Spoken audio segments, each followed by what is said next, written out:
And here comes Milwaukee. Forbes another three. Oh,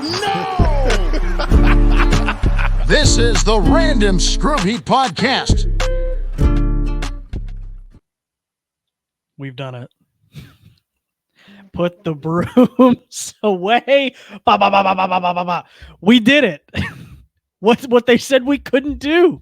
We are here because we were actually going to record, me, Harry, and George. We were going to record before game 2, but we were like, let's wait. Some funky business could go on in Boston. So we held our tongues, and I'm very thankful we did. I have Harry. I have George. We are ready to talk. Me and Harry are on camera. For those watching on YouTube, George is actually in the States, believe it or not. He's drunk and high, crossfaded, walking around half naked downtown Los Angeles. It is absolutely crazy. He sent us a picture. I didn't know he was allowed to send stuff like that. If you guys if any of our listeners or viewers live in Los Angeles, go look outside your window. You might see George. He's like a 4'11" hobbit, just like something straight out of Tolkien. All right. That's fucking enough from you. That's enough. Your camera's not on. You can't disprove anything. I'm not 4'10". I am 7'2". I said 4'11". See, I was being modest. I'm 7'2". And you see a 7'2" Australian walking around. It's not me. But I do need a quarter if someone could help me. Yeah, George is double parked in downtown Los Angeles. He needs a quarter. We're here, though. Very quickly before we start, I'd just like to say what an honor it is to try Dave's Hot Chicken for the first time.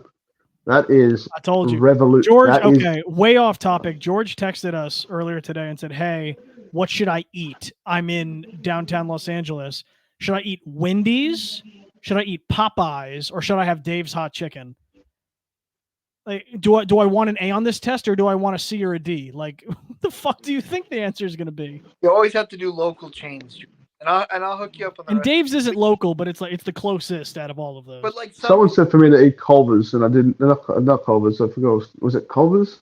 That's a Wisconsin specialty. Okay, you can keep writing. We'll point you in the right direction. We will. Okay, but for the future. But now, the Miami Heat have evened up this series. We're 2.5 minutes, and we're finally talking Heat basketball. They evened up the series. They got schmacked in that first game, and then this is why they pay Spo the big bucks, right? He adjusted. The Celtics said, "We want to take 53s." Spo said, "You can try. We're going to play 5 spread on defense. We're going to give you paint lanes. We're going to give you mid-range 2s. Anything inside the arc, take it. It's yours. But you're not shooting 53s again." And it wound up working. Joe Mazzulla against Coach Spo. It's the only place where the Heat have like a very clear-cut advantage, except Bam on shit stops Bazingas. Aside from that, the Heat, it's difficult at a lot of positions for them, but the coaching one is undisputed. And with that being said, now we go back to Miami, the best team in the NBA in the regular season, only lost 18 games, now does not have home court advantage in the first round against an 8 seed. Where have I heard that before? Recycled 365 days ago. It looked a lot of the same stuff that we were seeing now. But I'll say it. All right, I'll be the first one. I'll say it. The Heat, they looked like the hardest working, best conditioned, most professional, unselfish, toughest, meanest, nastiest team in the NBA. Terrible fucking mantra, but it worked. It worked today, and that basically on the back of Bam Adebayo and Tyler Herro. We'll go down the list for you. Everyone on the roster had a phenomenal game. Tyler Herro and Bam Adebayo especially. Bam took him home, started out strong too, guarding literally everything that moved. Herro with what we'll absolutely talk about right now. Do you guys think that was the best game of Tyler Herro's playoff career? Because I think it was. The only one that comes close is ironically also against Boston in the bubble, but that's when he wasn't exactly a known commodity. Like he's their number one offensive game plan for the Celtics to like game plan against. And he showed out, was efficient, and had 14 assists. Like, and these weren't just like, you know, in the Sixers game where he had 9 assists, most of them were just from like motion style, passing it to the next man, the extra pass type of thing to getting him the assist. He wasn't really creating anything. These 14, he was creating. Like he was playing phenomenal basketball.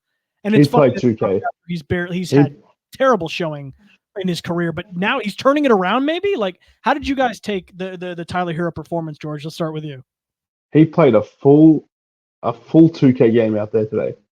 But before it felt like he was versing other, pro players at a 73 overall.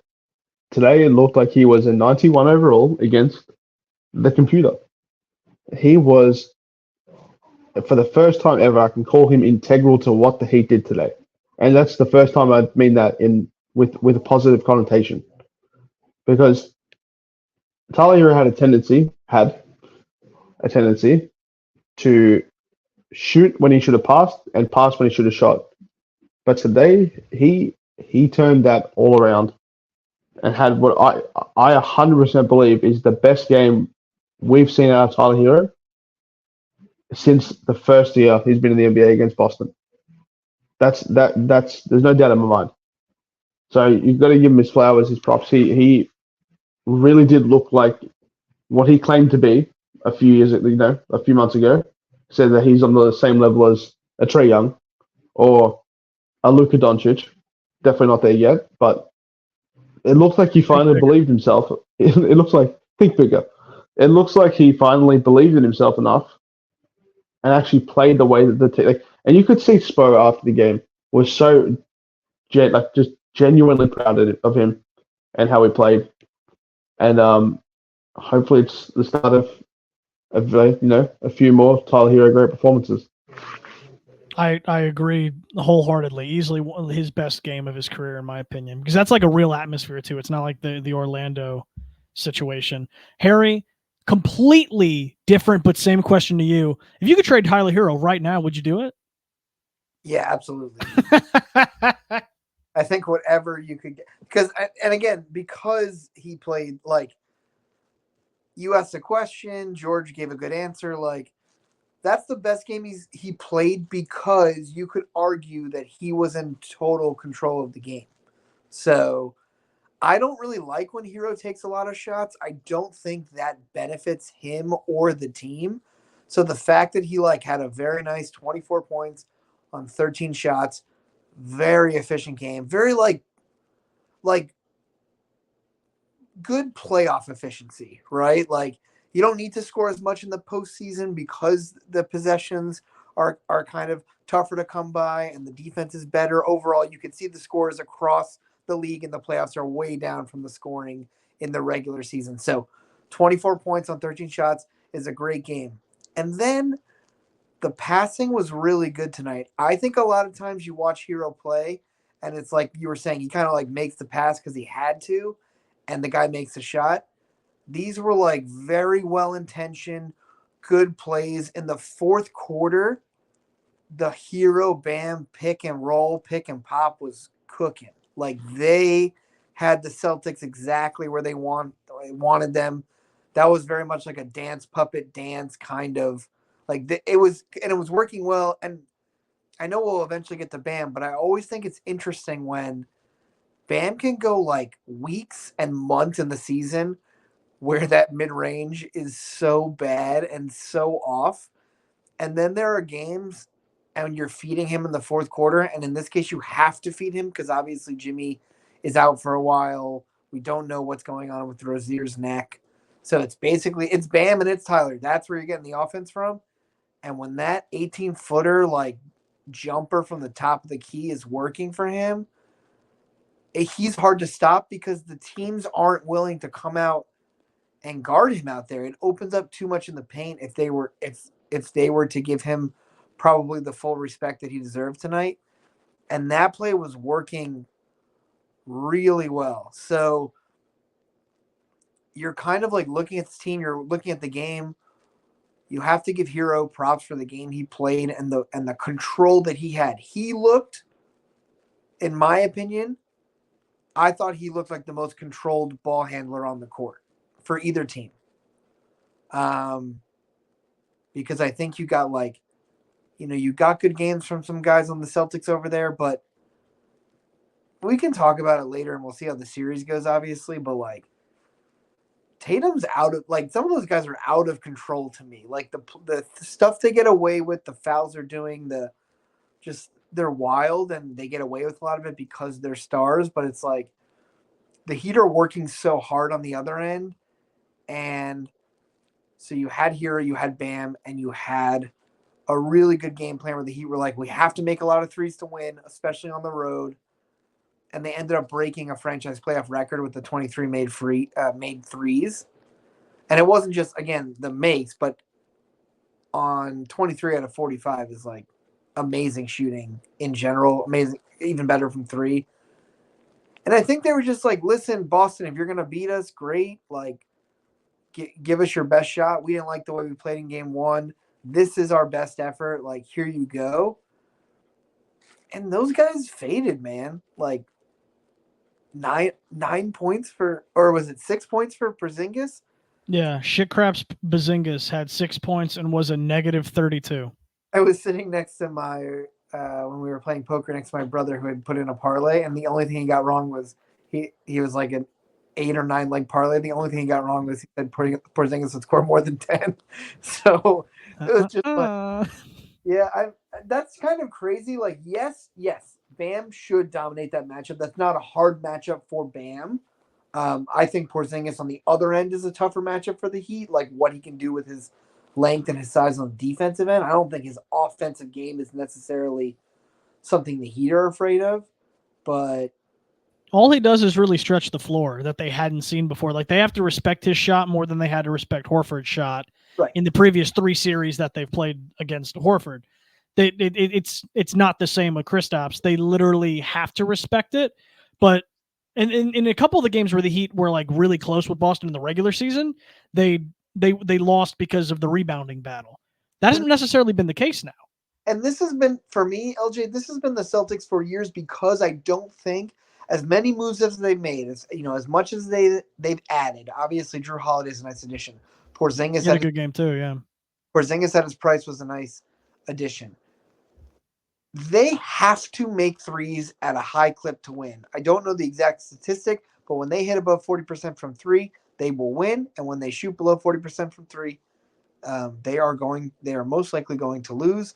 And that has been the Celtics' MO for years. That has been their entire build. So early on in the game, in the first half, when Jaylen Brown's taking these threes and hitting them, it's like, that's what you want him to do. Jaylen Brown's so good at getting to the basket and converting at the rim. Like, you want him taking the threes because statistically he is going to be less efficient from three and score less than he is at the rim. And that's kind of what you have to do. So you essentially say, give up some of these shots, let them take it. Let's see what happens. And for the Heat, it just kind of all worked perfectly tonight. I want to say a disclaimer. I have no idea if they will win another game again. The Celtics are more talented. They're going to be favored in every game, regardless of this result. We have the coaching edge, and Spo really was masterful tonight. I think George was saying that pre-show. So it's kind of just like, can the Heat out-execute them? Can they get into their heads? Because if this team is trailing again in the fourth quarter, they will poop on themselves. They will absolutely implode. I think you made a really good point as well, Harry, when you said that earlier on when Jaylen Brown's hitting those threes, when Sam Hauser was making those tough shots. This is the reason why the Celtics lost the game today, is because of how good they played in that first quarter. The first 15 minutes of the game, obviously a bit more than the first quarter, but you know what I'm trying to say. They really got what they wanted. They did exactly what they needed to do, and they still couldn't pull out to a lead that was respectful enough to hold. I feel like once you survive that initial blast from the Celtics, because the Celtics are known, even for a lot of games this season, you get up to a very large lead, and it's very hard to come back against them. I think Harry said that the Celtics had like 40 wins this season where they blew out the other team by like 20 points. Yeah, and it's exactly right. I think once they get to that certain point in the game, they know how to hit cruise control. They know how to hit the shots they need and to play the game at their tempo and their pace. Even when they're at their best today, the pace wasn't with the Celtics. It was with the Heat. The Heat had very much had every answer to everything they threw at them. Tingus had no answer for Bam down low. No one does, and that's really why the Robert Williams, the third experiment failure. Did you really have to specify that he's the third? The third is so. It was so integral. It's so integral to what they were trying to do over there because they needed low post defense and a shot blocker, and they had that with a healthy Robert Williams. They traded him obviously for Drew Holiday. They got something even better in return. No doubt, no question in my mind, they got something even better in return. But they don't have any answer for him. When Porzingis is sitting there, he's had such an easy ride through the regular season. And I know this because I had him on my fantasy team for a long time. They didn't exhaust him with minutes. He played, I think it was about 6 or 7 games where he had to actually commit 38 minutes into a game, which I know it sounds like a lot, but for a star player, one of your big players, it's not that much to ask. But he's had his injury history, and it looked like Bam really knew how to exploit him at every area, whether it was perimeter, where it was down low, his passing. But I want to highlight one play, and we're going to talk about Herro. The one play that really caught my eye was when Herro pump faked at the top of the 3-point line, took one dribble in, saw the shot, saw the closeout was coming, no look passes to Bam at the low block, Bam for the easy slam.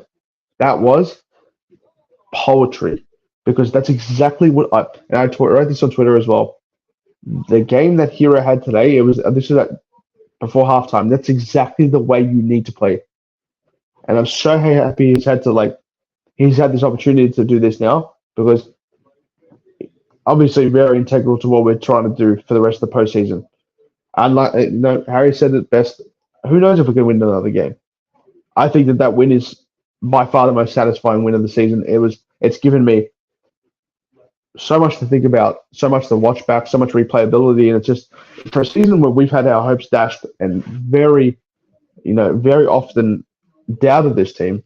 Having a result like this to lean back on, at least gives you some comfort, saying, that's my team. They played well. They didn't roll over and die, because that's going to be that's the worst feeling in sports, knowing that your team didn't give their all. But yeah, there's so many other players we can get to as well. I think Caleb Martin was integral. This was, it was Porzingis versus Bam, Tyler versus, Jaylen Brown, and Caleb Martin versus the racists. That's what today was. And versus who? The racists. And I'm glad you said that, because that leads me to my next point. To both of you guys' credit, you were already saying that that's the Celtics game, right? To get out to a huge lead and then cruise. That they're phenomenal at it. That's why they won 60 plus games, because they're that good at that. But the problem with that is when it doesn't work, how do you respond? And we already knew in this matchup, not in general, but in this matchup against the Miami Heat, they are very mentally fragile. They get frazzled very easily. If the Heat can keep it close long enough, it gets into their heads, and the Celtics will inevitably shit themselves. That's just the way it works. Caleb Martin tonight, if not just the Celtics team, the Celtics fan base, Caleb Martin has a mansion built in the cerebellum of that fan base. Caleb Martin was getting booed in TD Garden. They did not forget what he did to them, averaging 20 a game in that 7-game series last year. Do you know how fucking wild that is? That a player that's not even the Heat's 3rd or 4th best scoring option is getting booed every time he touches the ball. Well, to be honest, LJ, I think that's because they lied about, what happened in game 1 when he got pushed into Tatum. Yes, I'm sure they're still pretty upset about last season. That's so sad if that's true. You're right. That probably plays into it because, Code Red Caleb. But I just think, that's a good name. I didn't even realize you were doing that nickname. But I just think that the general person is stupid. And we've seen that with the way things have gone in this country recently, and fake news and all that other stuff, and the way that kind of stuff spreads. And so, yeah, I think a big Boston radio guy going on the air and saying like Spo called the timeout, which he called to challenge a play, which he Yeah, it was a challenge. Yeah. And so for like, and you watch the replay and it's like very clear. Even Jaylen Brown, who like made a big stink, was like, "Oh no, he got pushed." It's like, okay, what are you guys doing? Like, you need to psych yourself up to beat the 8th seed. And what's funny about this Celtics team, and again, I want to say, like, I don't want to get ahead of myself. I don't think the Heat are winning, but the whole season as they were winning, I was thinking, they remind me so much of the 67 and 15 Dallas Mavericks that lost to the 8th seed Warriors. They dominated the regular season so much, and when they got to the postseason and they fought a team that just like matched up so well with them, got in their head, made all the big plays, they couldn't keep up. If I remember correctly, I could be totally wrong, but I think the Warriors won that series in 6. This is like so the stats will all say this is one of the greatest regular season teams ever. I don't put stock in that stuff anymore after the Warriors at 70, that 73 when Warriors lost. Like, I don't put stock into anything you do in the regular season. I don't care. Like, I don't care if you're the best clutch offense. I don't care if you're the best 3-point shooting team of all time. So much changes in playoff basketball. Being able to adjust game to game, being able to throw things at teams that they have not seen on tape all year. Like, there are just things you cannot necessarily prepare for. And when you have a coach who has proven time and time again that he would rather have his hands in his pockets, twiddling his thumbs when the game's on the line or when it's important for him to make an adjustment, I just think it's really hard to win. I don't care how good your team is. I don't care if you're getting all the superstar calls, which we need to address at some point. I wasn't watching the game like 100%. It was kind of on in the background as I was watching. Jason Tatum had 13 fouls tonight. 13. You're absolutely correct with this too, by the way. So first of all, on offense, he's always using his off arm to push off every single play. That is actually his offensive go-to move. So that happens, 6 to 7 times a game where that's never called. He is like ripping at guys. He's hounding them this is not good defense. He is all over them. There was a play in the first game I noticed where he just was literally hitting Jovic, no call. Tonight, anytime Duncan gets tangled up, it's always Duncan. It's always on Duncan, even though it's very obviously the Heat are getting hit, the Heat are getting smacked, and I don't know what it happens when teams get a reputation as being good defensively. They get away with fouls. I remember the really good championship Spurs teams. They were like, "Oh, they defend so well without fouling." No. They foul and do not get called for fouls. They are not elite at defending without fouling. I think Bam is particularly good at defending without fouling. I think he's one of the best to do it in the league. But he also I'm not expecting the refs to get it right all the time. I just think there needs to be some consistency. And someone needs to take these guys aside and say, "Hey, what you're doing is illegal. I let it go. I'm going to call it next time." And make them change. Because if you don't, you get this absolute ridiculousness where I think the Celtics are uber aggressive while fouling without getting calls. I think Tatum does it. I think Brown does it. I think Pritchard is very cheap. I didn't notice him doing too much tonight, but he hurt Jimmy 2 seasons ago with a kind of a cheap move. And so when they call us "Oh, you guys are, the Heat are cheap," the Heat play hard. I don't think they're trying to injure you at any real point in time. Stuff happens in basketball because it's a contact sport, but we need to leave that stuff alone, because I think in the society and the way it goes, you don't want a crazy fan doing something crazy to Caleb Martin because they think he did something when it was clear that Drew pushed him. So I think, and the other thing I want to get to, guys, sorry, is the role guys were awesome tonight. Jaime was shooting that 3 with a ton of confidence. He made a lot of big shots. Jovic kind of did his thing where he was very good early on. He kind of did a little bit of everything tonight, even though he showed up on the injury report earlier, probable with a back issue. Yeah, this is his first time getting actual run in the playoffs. Yeah, so Caleb Martin, great game tonight. He looked quick tonight. He looked decisive tonight. The Hoes were courtside, Harry. That's why. We know this in Boston. We know We know.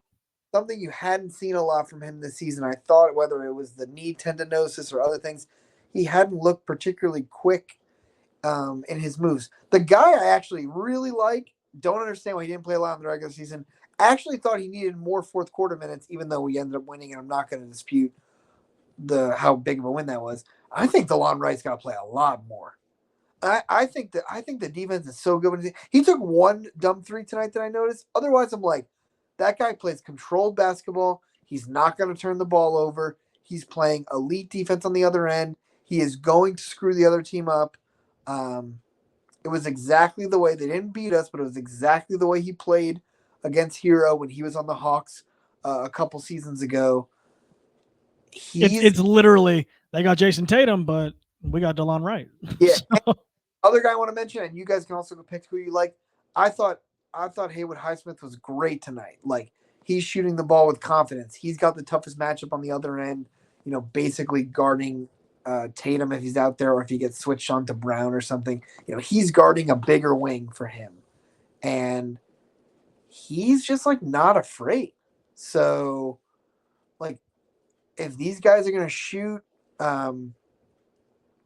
with reckless abandon, Duncan had a good game to it. I don't want to leave him out either.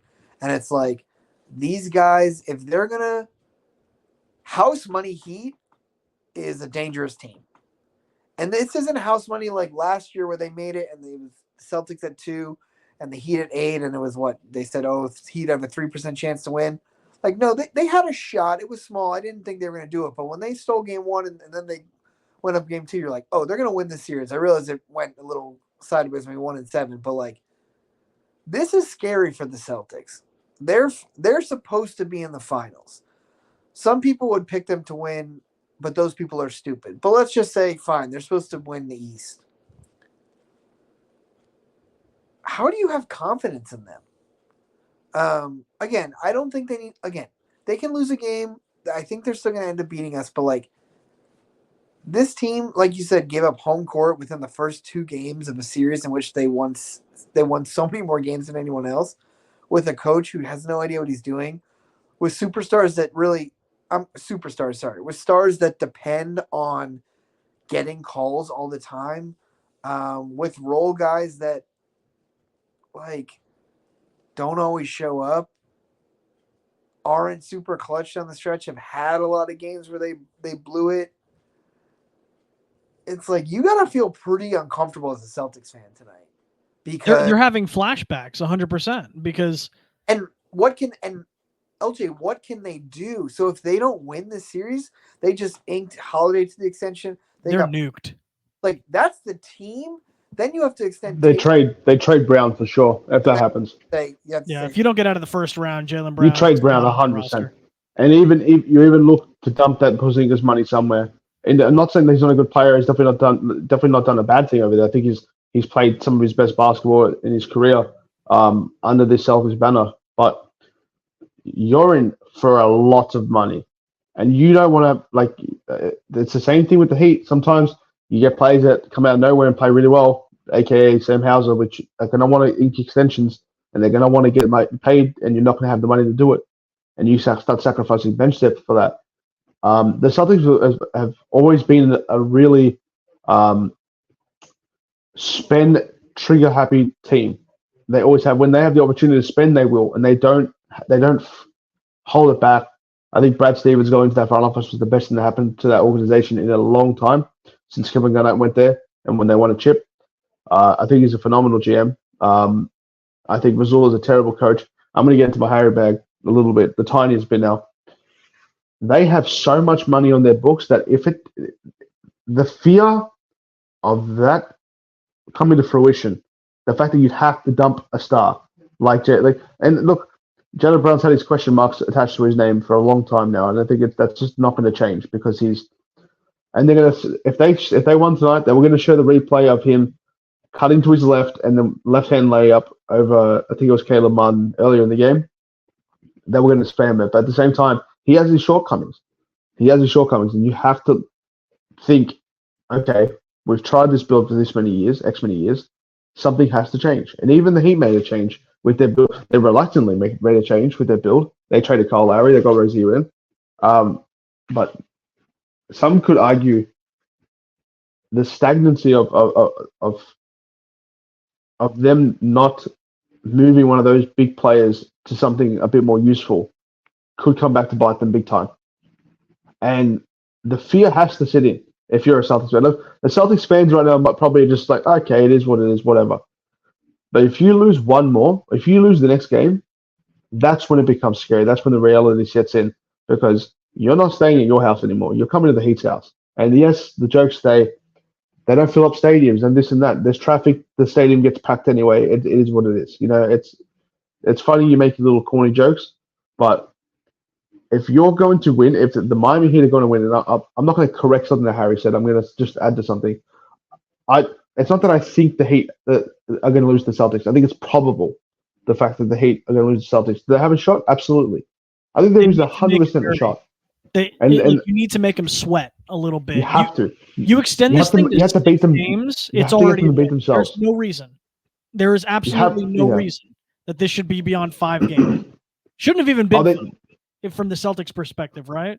So if you make this 6 and you make it ugly, that you're already in their head. Like you're already there. This is a mentally fragile team. They try to say that Tatum and Brown try to punk the Heat, specifically Duncan Robinson. No one on that Heat team is afraid of them. And Jaime Jaquez too. Tatum was trying to punk Jaime in game 1. Jaylen Brown's going to pump the brakes on that as well. He sits there going, I told Caleb after he got shoved into Tatum, and Brown's like, I told him, but look what happens if you do it again. Like you know what's scared of you. Everyone tells you're not like that. You're not like that. Can you believe for a second there is an 8 seed who was barely in the playoffs for the 2nd straight year, had to fight and scrap and claw against a 9 or 10 seed just to make it into the dance, telling the best team in basketball, we're not scared of you. Like no one's scared of you. You can puff your chest and try to make yourself look big. You might beat us too, but we're not going to fear you as you do it. Like, and the thing is, I never put them down to win the championship this year. I'm not going to lie. Not even people ask me, what do I think? I always put Denver on top of that. I think they're winners and they play like winners. They play for each other. They've got such unselfish players. Not that the Celtics have anything wrong. I think they're on paper they're the best team in basketball right now, and that's not going to change.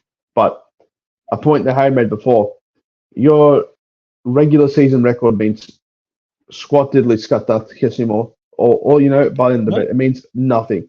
Oh, don't worry. Okay. It means nothing. It means shit all. New languages in LA.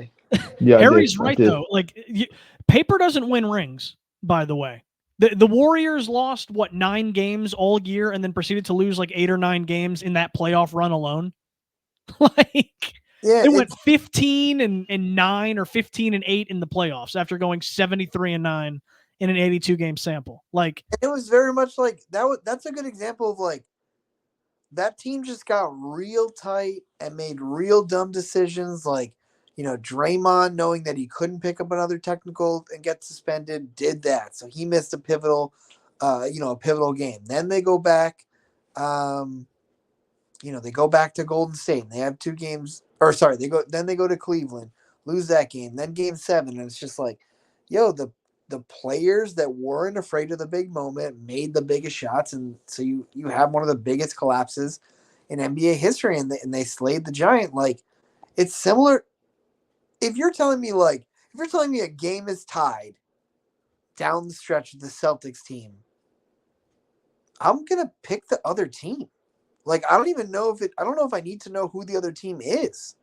Like, I don't expect Jason Tatum to make big buckets.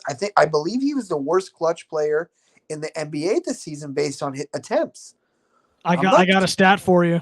I was waiting to pull it up. You're exactly right. Remember last year that was becoming a point of emphasis in those first 2 Boston games, or it was like Tatum has only scored so-and-so, or has only taken 1 shot. It was something crazy like that. In these first 2 fourth quarters, Tatum has made 3 field goals. 3. In 2 games. LJ, I have another stat for you. I watched the finals in which the Celtics blew a 2-1 lead to the Warriors. Jason Tatum shot 30% from the paint in that series. Like, got carried by Brown. Like Jaylen Brown showed up in that series. Tatum just took it off. like when the Heat say you're not that guy to Jaylen Brown in terms of being a tough guy, they're right.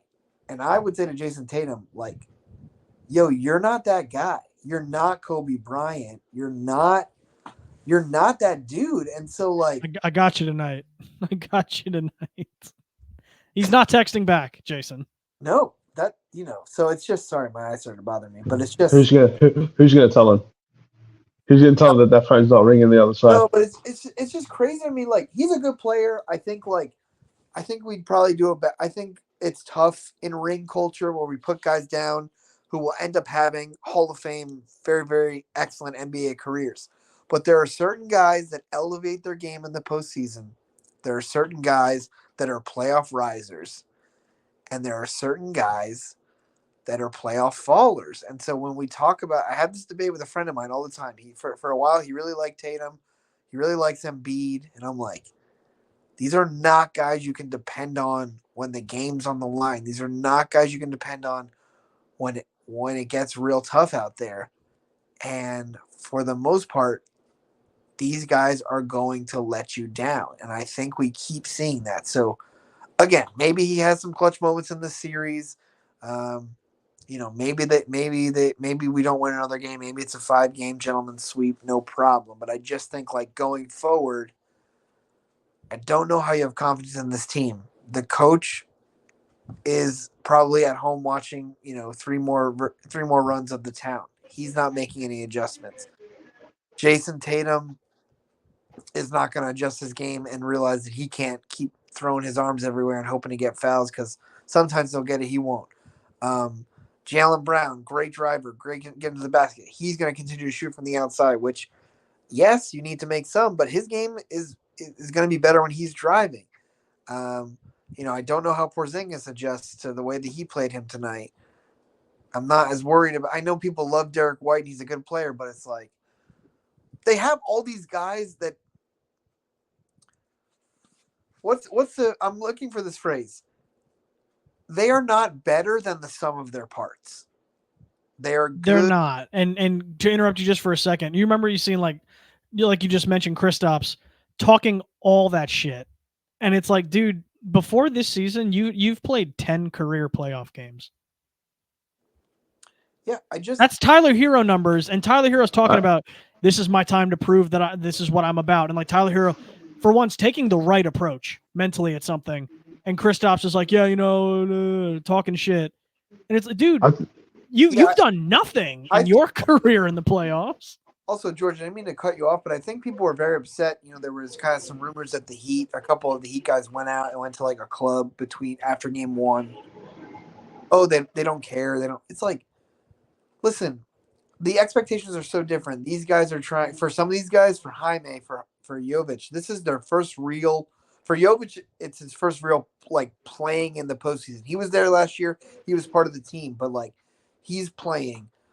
This is Jaime's first playoff experience. These guys want to kind of, like, enjoy. There's life outside of basketball. So I don't think you need to be in the gym for 20 hours if it's a series where, like, they had fun. They released some stress.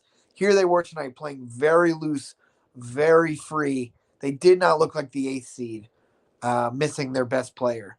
And I think that has a lot to do with, like, this is going to be an interesting series because the Heat have the better coach. They have guys that aren't going to be as mentally frail and aren't going to be worried if they lose a game. Whereas on the other side, if the losses start piling up for the Celtics, that doubt starts to creep in, and they don't have a leader that's going to be able to right the ship.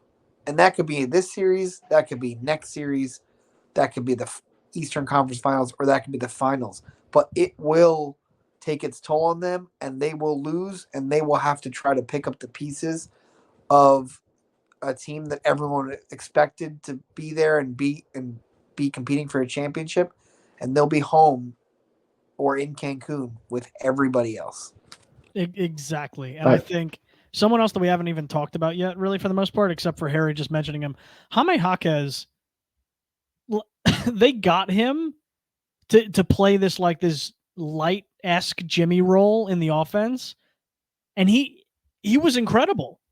Those 2 games against Toronto, we literally said it before, Harry. We were talking about it last time that use that to get some momentum for Jaime because he was bad up until that point. He found a rhythm against We the North, and now he's taking it to Boston, and it looks like he hasn't missed a beat. He's giving them that stretch option, the same kind of way that they've been using Jimmy. Jaime in the post has been great. He got his post moves back now, like we saw at the beginning of the year. He looks rejuvenated. And you mentioned the team going out to that club, if you can call it that, in Boston. That's not what that was, but it's team bonding, man. They had 2 to 3 days off. Like it doesn't bother me. Like, wasn't it really like 3? No, I guess not really, but it was Monday and Tuesday off for a Wednesday game. But who cares, dude? Like they're not doing that. Like had they lost or had they gone out Sunday night after getting their ass smacked, then maybe I would have looked at it like, all right, maybe let's spend time to regroup rather than going out to have a good time. But that's not what they did. Wasn't it like Monday night or something? Like I don't have an issue with that at all. I don't think that's a big deal. But for Jaime too, it's funny because they got him as like Jimmy insurance, and that's exactly what he's turned into.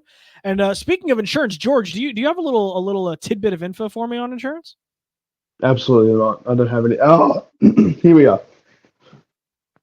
A primary sponsor of the Basement Sports Network, Simple Help Advisors, CFIA. Insurance does not need to be complicated. Email them or give them a call today and tell them that the Basement sent you. Email James Pugh, that's JPOUGH, at simplehealthadvisors.com. Once again, that's JPOUGH at simplehealthadvisors.com. Or you can give them a phone call at 321-345-7738. I don't know the area code for that for my international friends out there, but you can find them on the internet if you have any questions. But we also have one more sponsor, something that could get the fireworks rolling. No, we don't have that. What? We have another sponsor. We do, but I don't know where that is. Well, that's you just ruined it. Okay. Aim high, hit high, 3 Enterprise. Contact 561-592-4146 or Jament, JAMENT at aimhigher.com for all of your, I believe it's fireworks and Quinceañeras. And quinceañeras. Okay. I don't know what that is, but I'll go with you on that one. Hopefully, I didn't say a bad word. No, you're okay. Okay, good. Yep. All right. I want to say something very quickly. I think Joel Mazzulla he reminds me of someone, or he looks like a guy that would watch Like Mike 1 and 2 to find some plays that are up for his team. Right now, he's outside of orphanages looking for some shoes that say Michael on them. And running a 7-foot vertical play for Peyton Pritchard. It makes me sick. And he is not a good coach. And I think the connotation that comes with the regular season, and we've been saying this for years now, that from the season itself to the jokes, not to the jokes, sorry, from the season itself to the awards, it's become a joke. I think you've lost a lot of your integrity to the regular season. The first seeds aren't always the first, the best team in the NBA. You don't really see that as much as you would have in past times. But they have built themselves a very, very large and very beautiful glass house that could come crumbling down at any point. And that's, it comes with the same argument we were having for Tatum before. Tatum looks like someone who hasn't really been battle tested in the fourth quarter and hasn't really made any improvements this year, which is something that he desperately needed to do, and he hasn't done. So it comes with its own question marks. Those question marks come up and they get louder and louder every time you're in that situation. You're not playing well in the fourth. You can only escape the allegations for so long that you're not a good player in the fourth, and it's a horrible, horrible thing to put next to your name. But I think it's something as well. Don't get me wrong. Jason Tatum is a good player, very good player. But you put him on the fans put him on a pedestal, and they put him in conversations where he has really no business being. I don't think he's a Luka. I don't think he's better than Luka. I don't think he's better than Jokic. I don't think he's better than a lot of players in the NBA. But you put him in this MVP. You force him into the MVP conversation. You force him into this player, performer, superstar. And he's done nothing to prove so at all at any point in time. And people can make excuses all they want. They can say, "Oh, he's young," and it took LeBron years to win his first championship as well. I'm not saying he'll never win a championship. I'm saying you have to let the player develop into that type of guy before you start to market him as such. I think that we've had the same issue with Tyler Hero, where people have really turned off watching Tyler Hero and wanting him to succeed because they've already put him in conversations that he hasn't put himself into with his play, but they've forced him there out of sheer will. So I think the Celtics they're walking a tightrope right now, and they're susceptible. And you proved that you can beat them. They can they can make mistakes. They can fall, and it's up to them to come to the Heat's house and pick themselves back up. They could really prove to be a really resilient team that can lose this game and come back and say, you know what, we can make the right adjustments against Jaime, and or we can start doubling Bam, which is something that obviously need to start doing because he's such a even when he doesn't have the ball in his hands, he's such an important piece to them. For the Heat, but like like I said before, they're walking a tightrope. They really have to be careful, and you shouldn't believe anything. Like we live in a world where Marcus Smart and Jaren Jackson Jr. both have Defensive Player of the Year awards.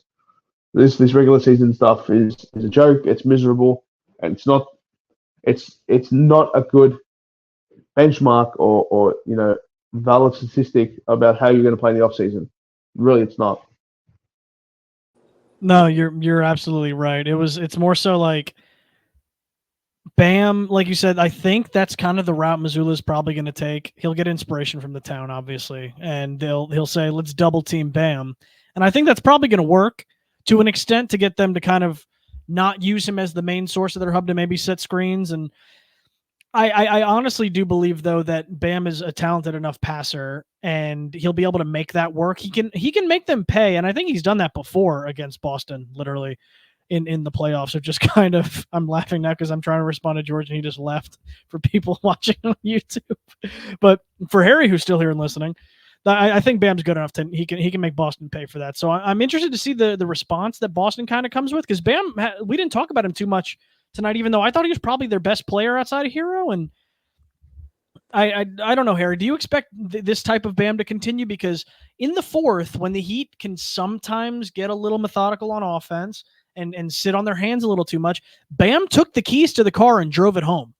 So I always get confused about this because Bam is an excellent fourth quarter scorer. He has been his whole career. And I remember, I think it was this season, a little last season, like he was leading the NBA in fourth quarter. Sorry, not leading. He was one of the top scorers in the fourth quarter in the NBA to start the year. The Heat go away from him. And whether that's like a coaching issue or they're using him for screens too much, like this guy can put the ball in the basket in the fourth quarter. So you need to feed him, especially with the injuries that they have, because to me, usually playoff Jimmy would be the guy they look to in the fourth. And, in parts of the season, as he got more comfortable, I thought Rozier was becoming a pretty good fourth quarter option down the stretch. So you're missing both those guys. Let Bam cook. And if they bring the double, let Bam make the decision. He's a good decision maker and has been in his career. And like you said, Bam has won playoff games, tough games down the stretch, with his passing, with his decision-making. Spoelstra has kind of, in some games, made him the operator from the top of the key and let him do that. So let him do that if they bring the double. And the Heat are going to have to continue to hit a ton of threes to have a chance. They don't have to break playoff records every time, but they have to hit them at the big clip. The other thing I was going to say, and maybe we can wrap it up if you want, or if you want to say something else. As annoyed as we were, and we kind of wanted them to lose, after they lost the Philly game and just end the season, get the better pick. This hasn't been a good year. We have the Jimmy injury. We don't know when Rozier is coming back. Tonight is what makes the game fun. Tonight is why fans watch the game. Tonight is why the Heat have fans all over the world and why they've come to respect the organization and Eric Spoelstra and everything else. I think on on the opposite side of that coin, I think that's why fans are frustrated with what's happened in this Jimmy build, because with a couple of tweaks, a couple of moves, a couple of risks, you probably would have seen this team holding up the championship trophy.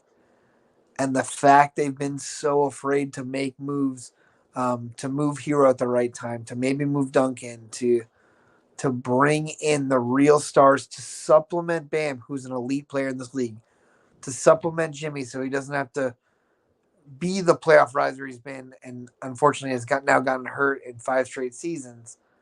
I think that's where it becomes frustrating. And so it's not that we're negative and we watch the games and we're rooting for the team to lose.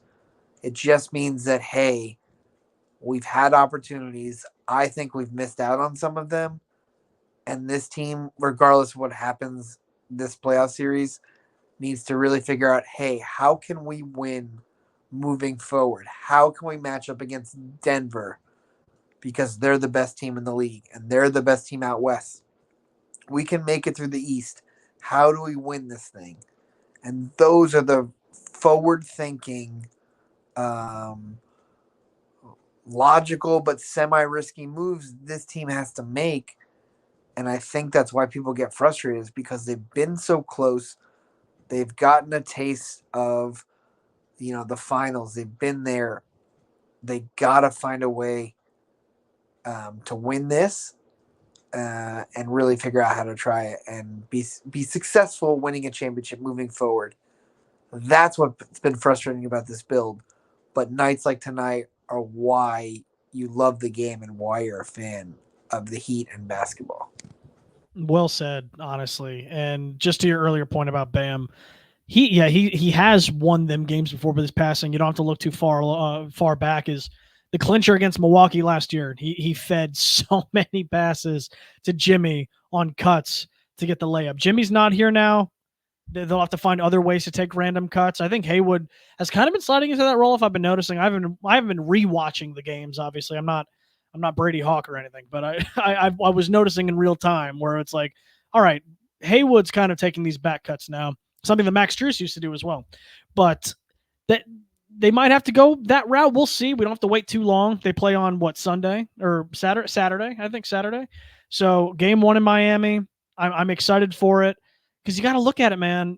If the games like tonight or what, like you said, make it super fun and make it all that other shit like kind of worth it in a weird like maniacal sense. But if they win 1 in Miami, you're even more so in Boston's head. And if you do the absolute unthinkable, it would go down in history as one of the craziest, if not the craziest, upset in NBA history because of the record and the team not having their best player and not having 2 quarters of their starting lineup, like just insane stuff. Then you just look down the line, who the hell would stop them from getting to the finals again? I'm not going to say who's going to stop them from winning it all because the answer is Denver.